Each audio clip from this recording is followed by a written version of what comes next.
प्रिय छात्रों नमस्कार, कैसे हैं आप सभी का इस वीडियो में स्वागत है। बच्चों, आज की इस वीडियो में हम आपको जो पिछले साल कक्षा 10 का गणित का पेपर हुआ था उसमें जो बहुविकल्पी प्रश्न आए हुए थे उन बहुविकल्पी प्रश्नों को आज की इस वीडियो में हम आपको बताने वाले हैं। तो बच्चों, अगर आप हमारे चैनल पर नए आए हैं, पहली बार आए हैं, तो चैनल को सब्सक्राइब कर लीजिएगा। अगर आपको ये वीडियो पसंद आए तो इस वीडियो को आप ज़्यादा से ज़्यादा दोस्तों तक पहुंचाइएगा। अगर वीडियो अच्छी लगती है तो इस वीडियो में लाइक ज़रूर कीजिएगा ताकि ज़्यादा से ज़्यादा बच्चों के पास हमारी ये वीडियो पहुंच सके। इस वीडियो में जो समस्या होती है तो इस वीडियो के कमेंट बॉक्स में आप कमेंट करके हमें बता सकते हैं।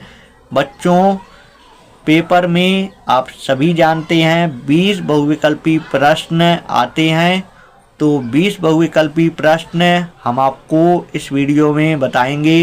इस सेट के अगर आपके पास अनसोल्ड हो तो आप अनसोल्ड निकाल लीजिएगा और उसमें देखिएगा सेट 1 पेपर का कोड 822 HB उसको आप देखिएगा। उसमें आपको एक एक प्रश्न मिल जाएगा जो यहाँ पे हम आपको बता रहे हैं। तो बच्चों, बिना देरी किए आज की इस वीडियो को शुरू करेंगे। तो यहाँ पे जो हमारा पहला बहुविकल्पी प्रश्न है, पहले बहुविकल्पी प्रश्न में हमें बताना है शून्यकों की संख्या बताना है कि अधिक से अधिक शून्यकों की संख्या क्या होगी। किसमें बताना है? त्रिघात बहुपद में बताना है। आप सभी जानते हैं जो त्रिघात बहुपद होता है तो त्रिघात बहुपद में अधिकतम घात 3 होती है, इसलिए वो त्रिघात बहुपद माना जाता है। जो अधिकतम घात होती है उतने ही जो है शून्यकों की संख्या आती है। तो अधिकतम घात त्रिघात बहुपद में अधिकतम घात 3 होती है, तो इसमें शून्यकों की अधिक से अधिक संख्या हमारी 3 हो सकती है। तो बच्चों, इसमें आपको बी ऑप्शन में टिक कर देना है। इसके बाद आइए प्रश्न नंबर 2 पर।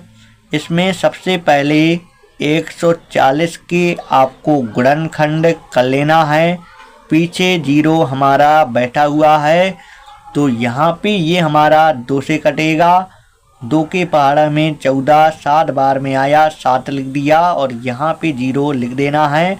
जब तक 0 रहेगा, जब तक 2 से उड़ेगा तो 2 तिया 6 और यहाँ पे 1 बचा तो ये बना 10, 2 पंचे 10।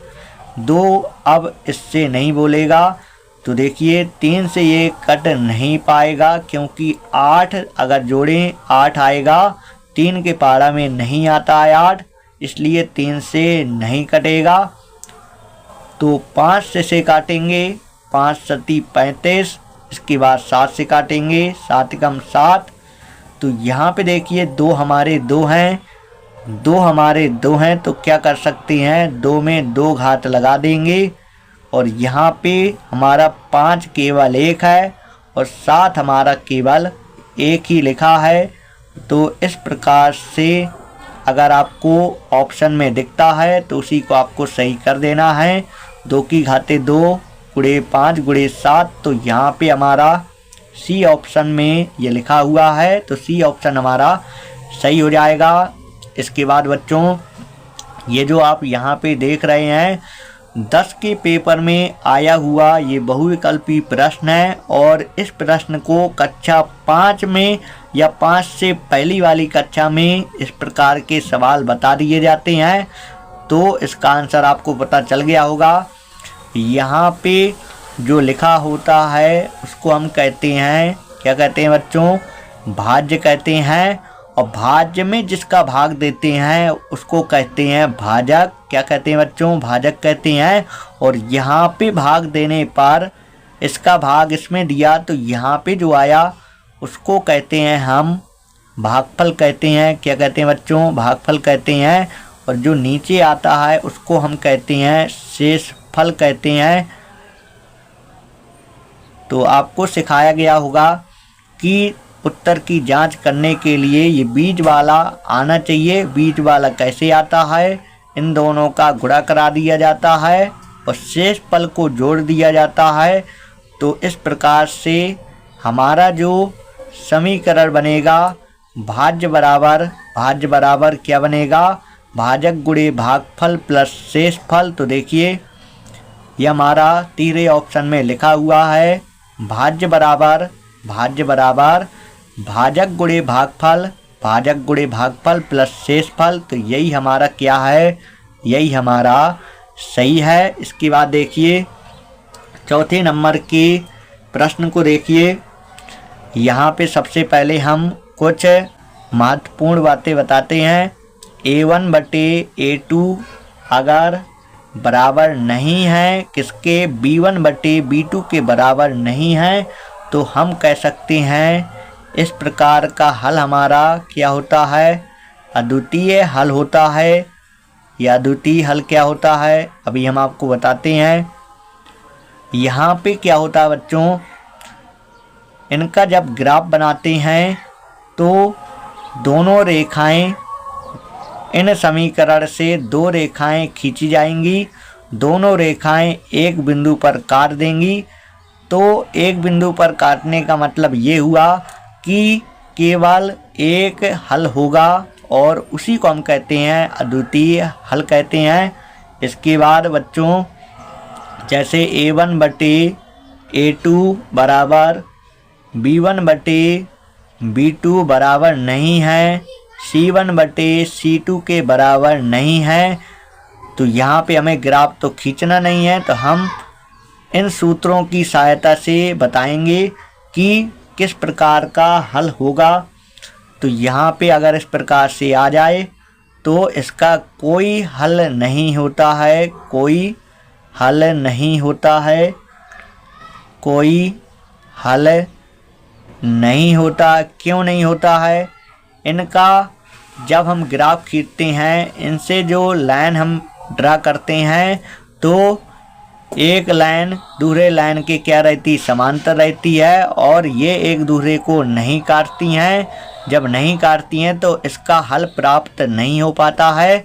तो सीधा हम कह देंगे कि कोई हल नहीं है। यहाँ पे थोड़ी गलती लिख दिया, कोई हल नहीं है। और इसके बाद जो अगला हमारा A1 बटे A2 बराबर B1 बटे B2 बराबर C1 बटे C2। तो यहाँ पे देखिए ये तीनों चीज़ हमारा बराबर है।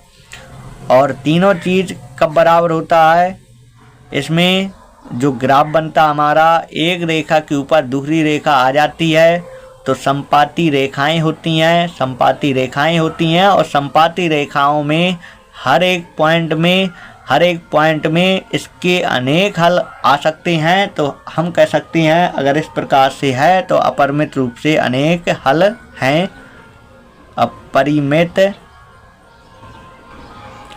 अपरिमित रूप से अनेक हल हैं, अपरिमित रूप से अनेक हल हैं। तो देखिए यहाँ पे सबसे पहले पहला समीकरण लिखते हैं, x प्लस 2y प्लस 5 बराबर 0। तो जो यहाँ पे इसका गुणांक होगा वो हमारा किसका मान होगा, A1 का मान होगा। तो A1 का मान, इसका गुणांक क्या हो सकता है, 1 हो सकता है। इसके बाद देखिए जो इसका गुणांक है हमारा, वो हमारा B1 का मान होगा। कितना लिखेंगे, गुणांक कितना दिख रहा, 2। इसके बाद देखिए यहाँ पे जो लिखा वो हमारा C1 का मान है 5। तो A1 का मान कितना, A1 का मान 1 और B1 का मान कितना, B1 का मान 2, C1 का मान कितना, 5। इसके बाद दूसरा समीकरण लिखते हैं, minus 3x minus 6y plus 1 बराबर 0। तो देखिएगा ये जो यहाँ पे है हमारा ये जैसे A1 लिखा तो A2 लिखेंगे। अब ये हमारा A2 का मान है। इसके बाद क्रम से लिखेंगे। अब लिखेंगे B2 लिखेंगे। B2 मान कितना, -6। इसके बाद C2 का मान लिखेंगे। क्या लिखेंगे, C2 का मान हम लिखेंगे 1 लिखेंगे। इसके बाद आइए यहाँ पे क्या करना है, A1 के बटे में A2 लिखना है। 1 के बटे में -3 लिख देंगे। फिर बराबर B1 बटे B2 यानी 2 के बटे में -6 लिखेंगे और 5 के बटे में 1 लिखेंगे। यहाँ पे A के बटे में A वाला, B के बटे में B वाला, C के बटे में C वाला। तो देखिए यहाँ पे हमारा कट रहा है 2 एकम 2, 2 तिया 6। तो यहाँ पे 1 बटे -3 और 1 बटे, जब ये कटा ये संख्या माइनस की थी तो यहाँ पे -3 और यहाँ पे 5 बटे 1। तो यहाँ पे आप देख रहे हैं ये दोनों तो बराबर है, लेकिन ये बराबर नहीं है। यहाँ पे A1 बटे A2 बराबर है B1 बटे B2 के, लेकिन यहाँ पे C1 बटे C2 बराबर नहीं है। तो ये फॉलो कर रहा है, इस वाले को फॉलो कर रहा है। A1 बटे A2 बराबर B1 बटे B2 है और लेकिन C1 बटे C2 बराबर नहीं है। तो कह सकते हैं कोई हल नहीं है। अगर ऑप्शन में देखा जाए तो कोई हल नहीं है, कहीं पे नहीं लिखा, तीनों ऑप्शन में नहीं है। तो हम कह सकते हैं जब कहीं लिखा ही नहीं है तो उपर्युक्त में से कोई भी हमारा सही नहीं है। तो इसका डी ऑप्शन सही हो जाएगा। इस सवाल में बच्चों आपको समस्या, अगर आपको समस्या रहती है तो इस वीडियो के कमेंट बॉक्स में आप हमें कमेंट करके ज़रूर बताएंगे। इसके बाद आएंगे चौथे नंबर के सवाल को हमने लगा दिया। आएंगे अब 5वें नंबर के सवाल पर आएंगे। बच्चों अब आपको इस 5वें नंबर के सवाल को देखना है। इस सवाल में ये हमारी समांतर श्रेणी दी गई है और इस समांतर श्रेणी में हमें बताना है सार्व अंतर यानी डी का मान बताना है। तो कैसे निकलता है आपको पता होगा।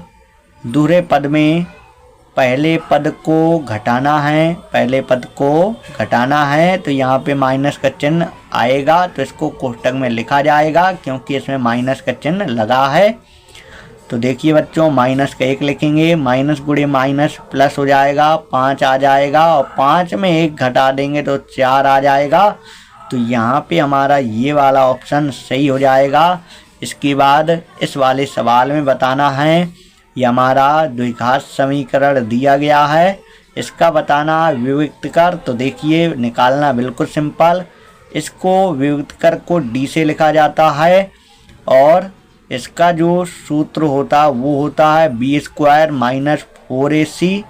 तो देखिए ये हमारा तीसरे ऑप्शन में लिखा हुआ है तो यही वाला हमारा सही हो जाएगा। इसके बाद बच्चों आइए प्रश्न नंबर 7वें में ये हमारे 2 बिंदु दिए गए हैं। यहाँ पे दोनों बिंदु की बीच की दूरी हमसे पूछा गया है। तो ये आपको पता होगा ये x1 का मान, ये y1 का मान, ये x2 का मान, ये y2 का मान। बीच की दूरी निकालने के लिए सूत्र आपने पढ़ा होगा √x1 - x2 का स्क्वायर, इसके बाद प्लस y1 - y2 का होल स्क्वायर। तो यहाँ पे मान रख देना है।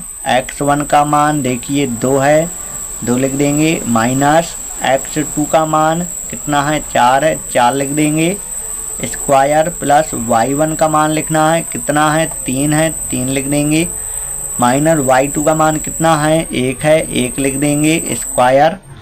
यहाँ पे घटाने पर -2 आएगा, -2 का वर्ग 4 हो जाएगा।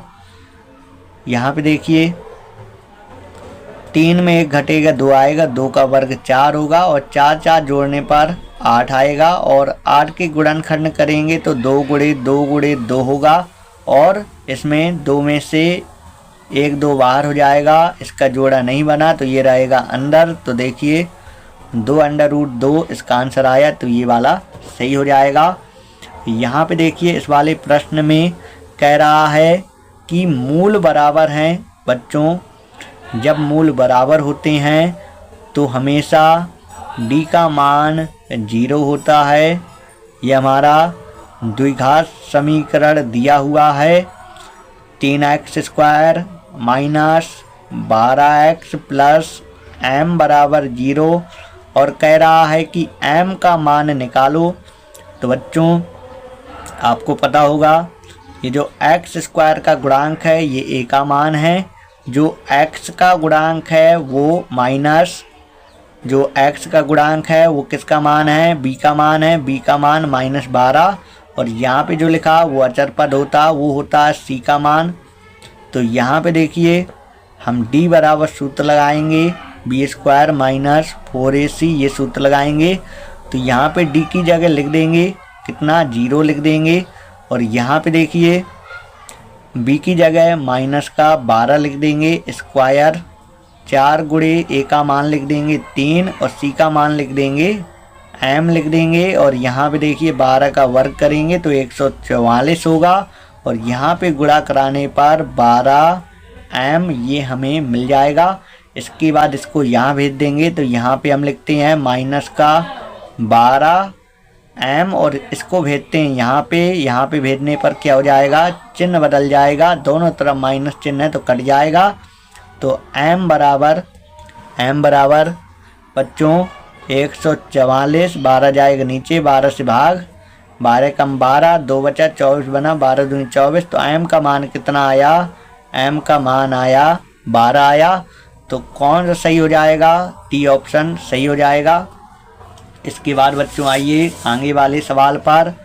बच्चों अब इस 9वें नंबर के सवाल को देखेंगे। इस सवाल में जो हमारा त्रिभुज है कैसा त्रिभुज है, समबाहु त्रिभुज है। तो आप सभी जानते हैं कि ऐसा त्रिभुज जिसकी तीनों भुजाएं बराबर होती हैं समबाहु त्रिभुज कहलाता है।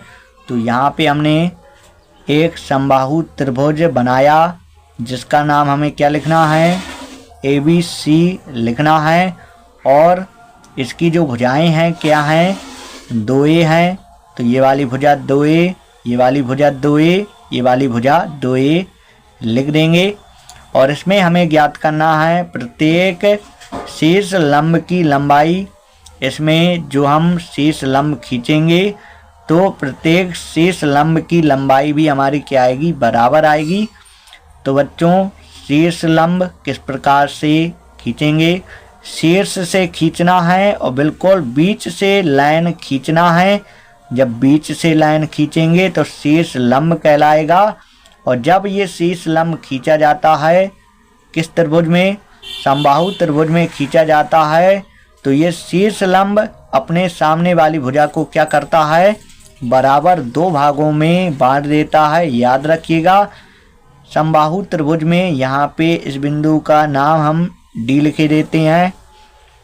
समबाहु त्रिभुज में जो शीर्ष लंब खींचा जाता है सामने वाली भुजा को बराबर 2 भागों में बांट देता है और सीधा जब खींचा गया है तो यहाँ पे ये क्या हो जाता, लंब हो जाता। तो यहाँ पे 90 अंश के कोण बन जाएंगे और ये वाले कोण हमारे 60 अंश के होंगे। आप सभी जानते हैं भुजाएं बराबर तीनों कोण बराबर, तीनों कोण 60 अंश के होते हैं। तो यहाँ पे देखिए ये बराबर जब 2 भागों में बट गई इसका मतलब ये पूरी लाइन थी और पूरी लाइन क्या हो गई, आधी आधी हो गई। जब आधी आधी हो गई तो 2a का क्या हो जाएगा, आधा आधा हो जाएगा, मतलब ये a हो जाएगा। तो यहाँ से यहाँ तक भी हमारा क्या हो जाएगा, a हो जाएगा। सबसे पहले इस सवाल को हम आपको बताते हैं, त्रिकोणमिति सूत्र वाले सवालों से बताते हैं। इसके बाद मैं आपको पाइथागोरस प्रमेय से आपको बताऊंगा। तो आप वीडियो को बिल्कुल ध्यान से देखते रहिए। इस क्लास में जो आपको पढ़ाया जा रहा है पूरा का पूरा PDF हम आपको दे देंगे। इस वीडियो के अंत में हम आपको अपना व्हाट्सएप नंबर बताएंगे जिसकी मदद से आप हमसे इस क्लास का PDF प्राप्त कर सकते हैं। जो आपको क्लास में पढ़ाया जाएगा उसका पूरा का पूरा PDF व्हाट्सएप में आपको दिया जाएगा। तो जिन बच्चों को हमारे व्हाट्सएप ग्रुप से जुड़ना हो तो इस वीडियो के अंत में हम आपको अपना व्हाट्सएप नंबर दे देंगे। तो देखिए बच्चों यहाँ पे हम ये वाला त्रिभुज लेंगे यहाँ पे आप देख रहे होंगे दो समकोण त्रिभुज हैं, तो हम ये वाला समकोण त्रिभुज लेंगे। तो यहाँ पे हम लिखेंगे समकोण त्रिभुज कौन सा, ADB, ये वाला समकोण त्रिभुज लिखेंगे ADB में। तो देखिए यहाँ पे देखिए ये वाली भुजा हमें पता है और ये वाली भुजा हमें निकालना है।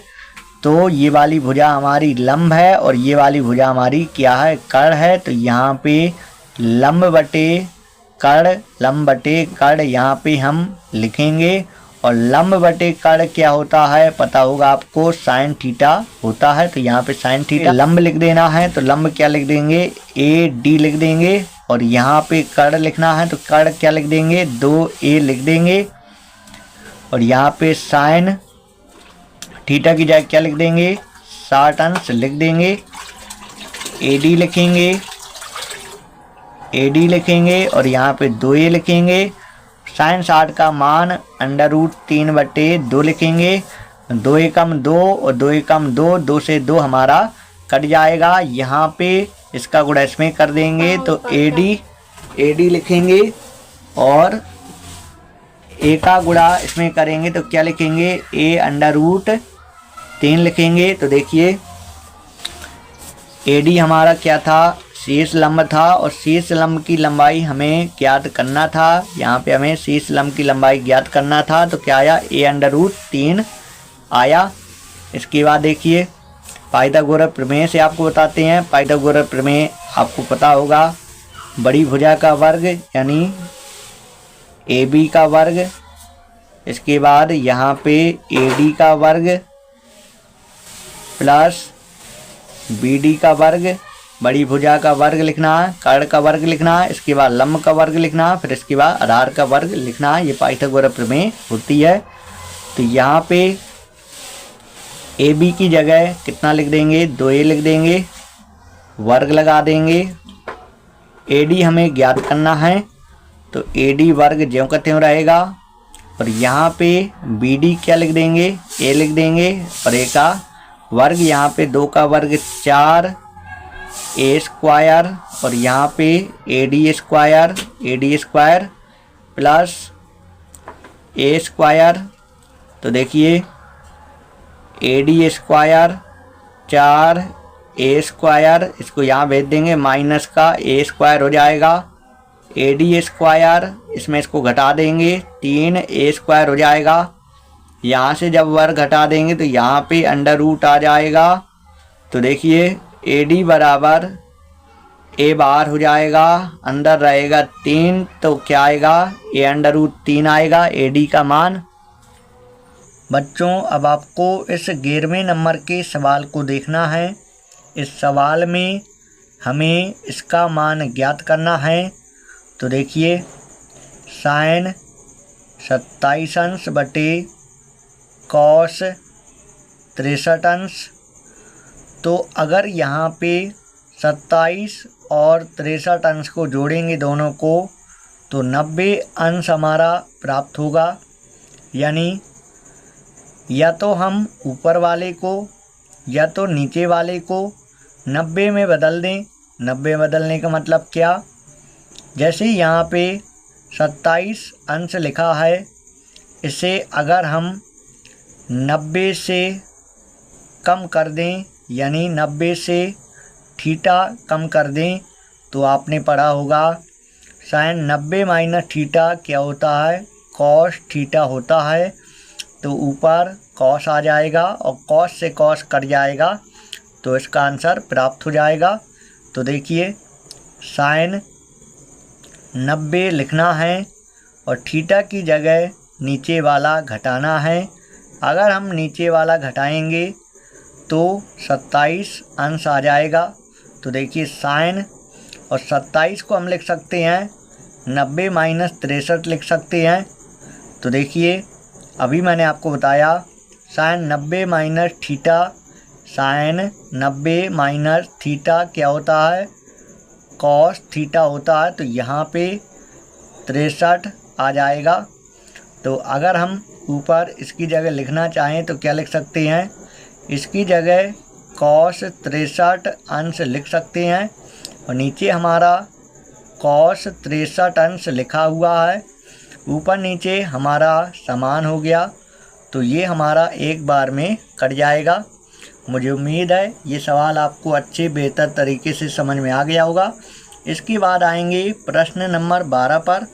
इस सवाल में कॉस ए का मान √3/2 दिया गया है और हमसे साइन 2a का मान पूछा गया है। तो अगर यहाँ से हम a का मान निकाल लेते हैं और यहाँ पे रख देते हैं तो साइन 2a का मान ज्ञात हो जाएगा। a का मान निकालना बहुत ही आसान। जैसे यहाँ पे √3/2 लिखा है तो बताना है कॉस में किसका मान होता है, तो ये होता है कॉस 30 का मान होता है। यहाँ पे कॉस लिखा है, यहाँ भी कॉस लिखा है, तो कट जाएगा। a का मान आएगा 30 अंश आएगा, तो यहाँ पे हम साइन लिखेंगे। इसके बाद 2 गुणे a की जगह 30 अंश लिख देंगे। तो देखिए साइन 30 गुणे 2 करेंगे तो यहाँ पे हमारा 60 अंश आएगा। साइन 60 अंश का मान होता है √3/2 होता है। तो इसका जो हमारा ऑप्शन होगा डी ऑप्शन हमारा सही होगा। एक तरीका और बता रहा हूँ मैं आपको। जैसे यहाँ पे साइन 2a लिखा है, साइन 2a का सूत्र लिख देंगे 2 sine a into cos a, ये हमने सूत्र लिख दिया। साइन 2a का मान, तो यहाँ पे देखिए जैसे साइन 2a का मान नहीं पता है लेकिन a का मान पता है तो a की जगह 30 अंश लिख देंगे और यहाँ पे इसका मान हमें पता है √3/2 लिख देंगे। और यहाँ पे देखिए 2 साइन 30 का मान 1/2 होता है √3/2, तो यहाँ पे ये हमारा कट जाएगा। तो यही हमारा बचेगा √3/2। तो देखिए इस प्रकार से भी इस सवाल को लगाया जा सकता है। इसके बाद अब आपको देखना है प्रश्न नंबर 13 देखना है। 1 + tan² a बटे 1 + cot² a, इसका मान हमें बताना है। का मान होगा और इसमें ऑप्शन दिए हुए हैं। पहला ऑप्शन है sec² a और दूसरा ऑप्शन है -1 और इसके बाद सी ऑप्शन है cot² a और नीचे tan² a, ये हमारे 4 ऑप्शन दिए हुए हैं। तो देखिए जैसे यहाँ पे 1 + tan² a लिखा हुआ है और नीचे हमारा 1 + cot² a लिखा हुआ है, तो यहाँ पे आपको सूत्र आना चाहिए। जैसे आपने पढ़ा होगा sin² a + cos² a, इसका मान क्या होता है 1 होता है। जैसे पूरे में हमने sin² a से भाग दे दिया तो यहाँ पे 1 आ जाएगा और यहाँ पे cos बटे sin होगा तो यहाँ पे cot² a आ जाएगा। 1 बटे sin² a, तो यहाँ पे आ जाएगा cosec² a आ जाएगा। पहले मैंने पूरे में sin² a से भाग दिया तो ये हमारा सूत्र बना। इसके बाद हमारा मान है पूरे में cos² a से भाग दे दें, तो जैसे sin बटे cos यहाँ पे tan हो जाएगा तो यहाँ पे आ जाएगा tan² a आ जाएगा। यहाँ पे 1 आ जाएगा और यहाँ पे sec² a आ जाएगा। तो अगर हम इसकी जगह लिखना चाहें तो क्या लिख सकते हैं, sec² a लिख सकते हैं। नीचे 1 + cot² a लिखा हुआ है तो क्या लिख सकते हैं, इसकी जगह लिख सकते हैं cosec² a लिख सकते हैं। इसके बाद देखिए यहाँ पे इसे नीचे लिख देंगे तो क्या लिख सकते हैं, कॉस स्क्वायर ए लिख सकते हैं। और अगर हम इसे नीचे लिखेंगे तो इसे लिख सकते हैं 1/sin स्क्वायर ए लिख सकते हैं। ये ऊपर चला जाएगा तो यहाँ पे हमारा साइन स्क्वायर ए बटे कॉस स्क्वायर ए हो जाएगा। साइन बटे कॉस क्या होता है, टैन होता है तो देखिए टैन स्क्वायर ए, यानी हमारा ये डी ऑप्शन सही हो जाएगा। इस सवाल में ये हमारा इसके बराबर है, ऐसा हमें ए का मान बताना है कि ऐसा ए का मान क्या होगा कि ये हमारा इसके बराबर होगा। तो देखिए साइन 2a बराबर यहाँ पे 2 साइन ए इस प्रकार से लिखा हुआ सवाल हमारा। तो यहाँ पे साइन 2a की जगह सूत्र लिख देंगे 2 sign A into cos A. यहाँ पे हमने साइन 2a का ये सूत्र लिखा है बराबर 2 साइन ए।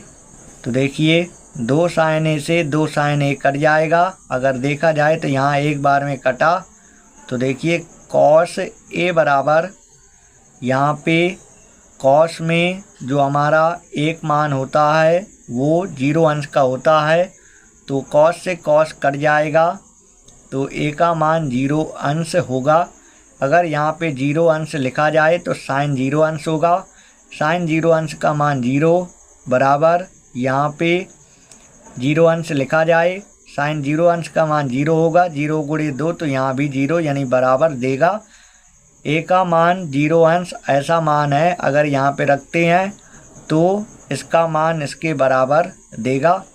तो देखिए ए बराबर है 0 अंश के बराबर है, तो यहाँ पे हमारा ये पहला ऑप्शन सही हो जाएगा। 15वें नंबर का सवाल देखेंगे। अब इस सवाल में 22 सेंटीमीटर परिधि वाले एक वृत्त के, यानी यहाँ पे इस सवाल में वृत्त की परिधि का मान दिया गया है। वृत्त की परिधि को 2πr से लिखते हैं, तो इसी का मान दिया गया 22। हमसे कह रहा है सवाल चतुर्थांश का क्षेत्रफल बताइए। तो इसका क्षेत्रफल बताने के लिए सूत्र लगाएंगे 1/4 पाई आर स्क्वायर। तो जब भी आपसे कहे चतुर्थांश का क्षेत्रफल निकालो तो यही सूत्र आपको इस्तेमाल करना है। तो यहाँ पे देखिए आर का मान यहाँ से निकाल लेता हूँ और यहाँ पे रख दूँगा। तो यहाँ पे हमने 22 लिखा। इसके बाद इस 2π को भेजेंगे नीचे भेजने पर यहाँ पे 2 से अब काटेंगे, 2 एकम 2, 2 एकम 2। आर की जगह लिखेंगे कितना 11/π लिखेंगे। तो यहाँ पे देखिए 1/4 गुणे पाई। आर का मान 2 बार लिखा जाएगा क्योंकि इसमें 2 घात हमारी लगी हुई है, तो इसका मान 2 बार हम लिख देंगे। इसके बाद ऊपर पाई नीचे पाई हमारा कट जाएगा। और यहाँ पे बिल्कुल ध्यान से सुनेंगे। अब जैसे 11 लिखेंगे और पाई का मान 22/7 होता है, 7 ऊपर जाएगा 22 रहेगा नीचे। तो देखिए 11 से कटेगा, 11 दूनी 22 होता है, तो गुणा कर देंगे 77 आएगा। और नीचे आएगा हमारा 4 दूनी 8 आएगा, नीचे 8 आएगा ऊपर 77 आएगा। तो इतना वर्ग सेंटीमीटर हमारा आंसर आएगा। तो इसका सी ऑप्शन हमारा सही हो जाएगा। बच्चों अब आपको इस 16वें नंबर के सवाल को देखना है। इस सवाल में कैप्सूल संयोजक है। कैप्सूल के बारे में पहले समझिए। जैसे ये हमारा कैप्सूल है और कैप्सूल में नीचे और ऊपर 2 ढक्कन लगे हुए होते हैं जो अर्धगोलाकार होते हैं। तो बीच में बेलन होता है, ऊपर नीचे अर्धगोला होते हैं। अर्धगोला कितने होते हैं? 2 होते हैं। तो देखिए एक बेलन और दो हमारे अर्धगोले होते हैं, तो इसका यही वाला सही हो जाएगा।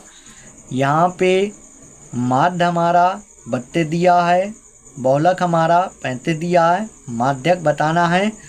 तो देखिए बहुलक बराबर सूत्र होता है, इस सूत्र को अच्छे से याद रखिएगा क्योंकि इसके सवाल पेपर में बहुत पूछे जाते हैं।